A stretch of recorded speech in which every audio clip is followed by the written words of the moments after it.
Hi YouTubers, this is Diane and this is my introductory video for gastric bypass RNY.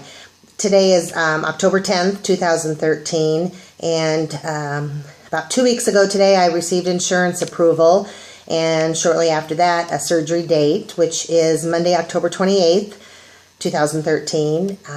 I do have 2 more days of some different appointments coming up on the 15th and the 21st, so as long as everything goes good with those appointments, everything should be on for Monday the 28th of October, so I hope there's no delays. Sure have enjoyed watching and subscribing to several of you, watching your journey. Some was from quite a while ago and some are recent, so I've enjoyed, learned a lot from it, appreciate it, and have made some friends and hope to make more friends too. So an overview of my life as far as weight. Pretty much normal weight as a child until around 8, became chubby, stayed chubby until 11 and a half, went through that fast growth spurt, and also I remember, giving it some effort too because I was going into junior high, and lost, I don't remember the amount at that time, if it was 20 pounds, but at that age that's significant, and became normal weight. So I was normal weight all through junior high and high school. I think in junior high, I started out about 105. I remember my freshman year of high school, whether it was at my physical or weigh in at gym or something, I was 128, which was normal weight, but of course I felt, I should be 110. And when I graduated from high school, somewhere between 135 and 140, and again, I felt probably 20 pounds overweight at that time. You know how a lot of us, girls especially, are never happy with our weight, even when we should be. I was married in 1987, about 3 years after high school, and when we got married, I weighed around 160. Wore a size 13 wedding dress. Again, felt that I, needed to lose probably at that point 20-30 pounds is what I felt. So. But now I'd be thrilled to be 160. So, let's see, after we were married for 6 years, we had our first child. In that time frame, I crept up to the 200 mark over those 6 years. 4 years into our marriage, my husband was relocated, so we moved to an area where I didn't know anyone, didn't have any friends right away. And he traveled Monday through Thursday, so I know that sparked a weight gain in that time frame, because I would come home from work, have dinner by myself, and snack and watch television, go to bed. So weight crept on without me really realizing it.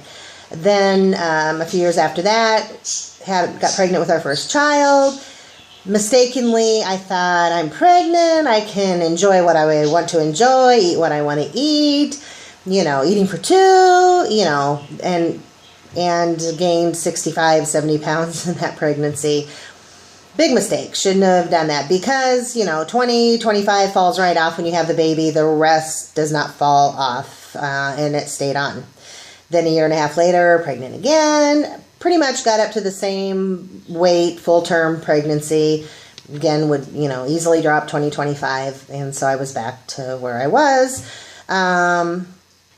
Stayed at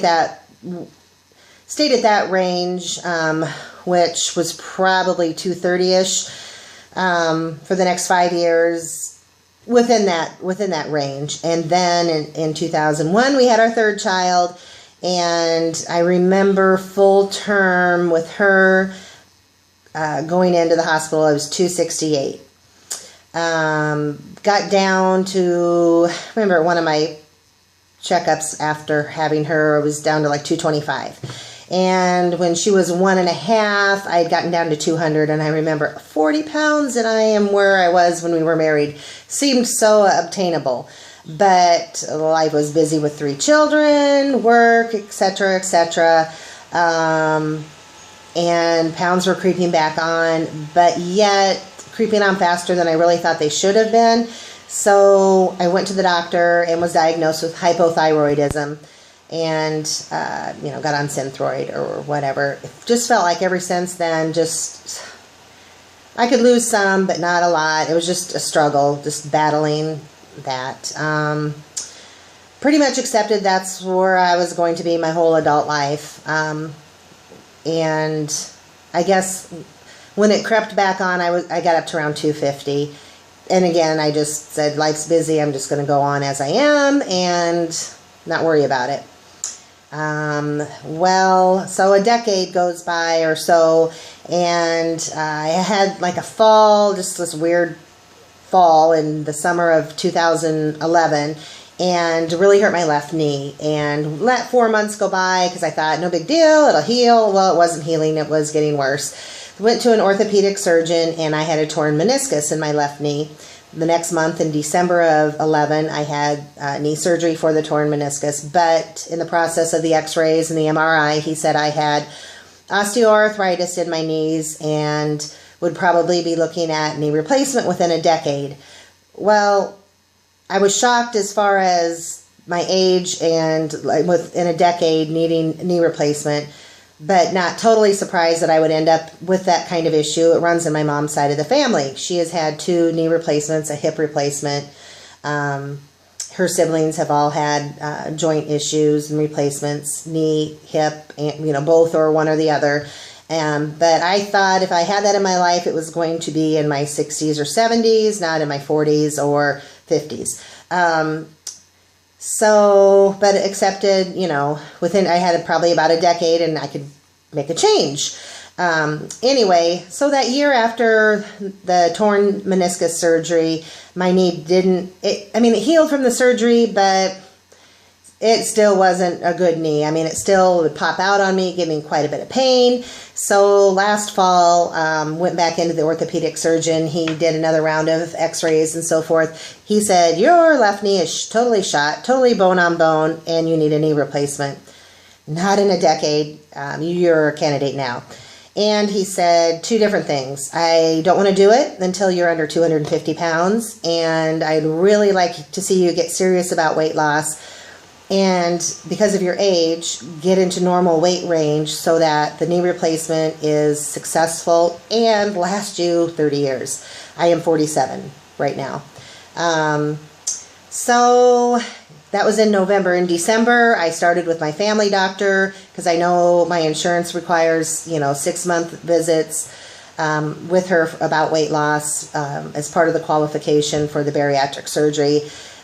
Started with the bariatric center in January, had my first meeting with a dietitian in February, and, started a plan in February, basically.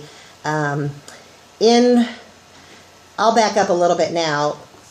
Last year in July of 2012, I had a doctor's appointment, and our scale at home had been thrown away a couple years prior to that.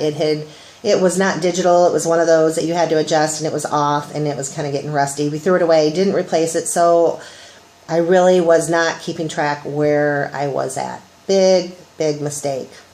I don't even want to say what I was in July of 2012, so I wrote it down because that day was a shocker for me. So anyway, that's my highest recorded weight. Was in July of 2012. But in February of this year, 2013, I was right at like 299 when I met with the dietitian. Horrible. I should write that down too. I don't want to say that number either. But anyway, so from February till June, I got down to like 274. And let's see, 274, and then I saw her again, I believe it was in August, and I was 268. That's when things were starting to go a little bit more rapidly, is to get insurance approval and so forth. I weighed myself this morning, and this morning, 269. So I haven't lost really any more. I'm kind of teeter-tottering around this weight, and I know pretty much the reason why, but unfortunately, when I see my dietitian next week, and I've talked to a lot, even a person that works there, and I've talked to a lot of other patients that have gone through there, I am going to have to fib to her. I'm going to have to tell her I have not snacked, I have not cheated with sweets, I've been cautious on my portions, but what happened was I was starting to have hypoglycemic episodes if I only ate 3 times a day, where all of a sudden I'd break out into a drenching sweat, shakes, slurring speech, and feel horrible. So I started having to snack. Basically it's best to have a protein snack. I found out if I just do it every 3 hours, then I don't end up with a hypoglycemic episode, which is the best, because once I have one, it really takes me a day, sometimes 2 days, to recuperate as far as feel good.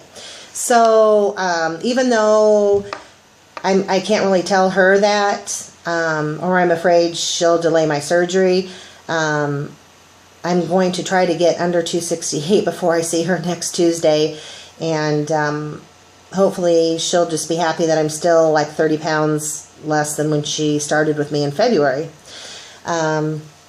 So that's where I'm at right now. I know my main issue is portion control, eating way more than needed, and then a second main issue is sweet tooth.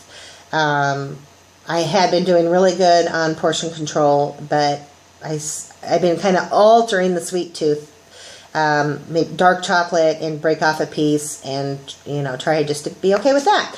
And I know immediately after the surgery, hopefully, I'm hoping that I just don't care and I don't want it, and I'm just hoping, because a lot of people have said there is something that happens with the surgery that helps you with, and that might just be a short-term thing, as you're recovering, where you just don't desire what you've normally desired. So I'm so hoping that happens, and that as I start seeing more come off, that I'll be so thrilled that I'll be good. And so I really hope so. So any words of encouragement or advice on how to, what do you do to make yourself feel like you're not deprived, but yet you're giving yourself something that's not going to put you going back in the wrong direction?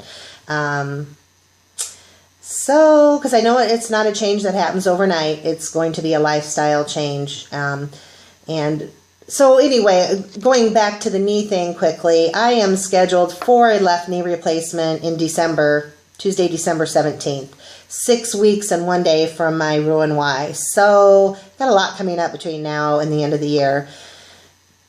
I am sticking to that date in December as long as emotionally and physically I feel I can handle that kind of major surgery 6 weeks apart. And then I'm hoping that through losing weight more rapidly and recovery and physical therapy on my knee, that by spring I am out walking, because even though I've been able to lose 30 pounds, I have not been able to walk for exercise, certainly nothing high impact. And I just feel when I can get to the point where I can walk length of time and distance, plus having the tool of the RNY, that life is just going to be better, and I'll get my mobility back. I'm really praying. So anyway, that's my introduction video, and yes, here's the pumpkin. I'm being seasonal since it is October. This is an Isabel Bloom pumpkin. If you don't know what Isabel Bloom is, look it up. It's a local artist. But anyway, so I will plan to try to post something next week after I have my appointment on the 15th. I have to look and see for sure. I know I see the dietitian. I might see the surgeon. I either see the surgeon that day or the 21st. I can't remember which. I know I see a pharmacist, one of those appointments too, and then a final psych evaluation. I've had the psych evaluation. This is just like a final, you're ready for surgery. So anyway, a few more hoops to jump through before the 28th is official. So I'm hoping all is well. I've gone through the pre-op EKG. That's a whole other little issue, but it's all fine. I've gone through the pre-op blood test, urine test. What else? Met all the other requirements. So anyway, if you have any questions, post them below. And I am happy to be part of your community. support. So take care, everyone. Goodbye.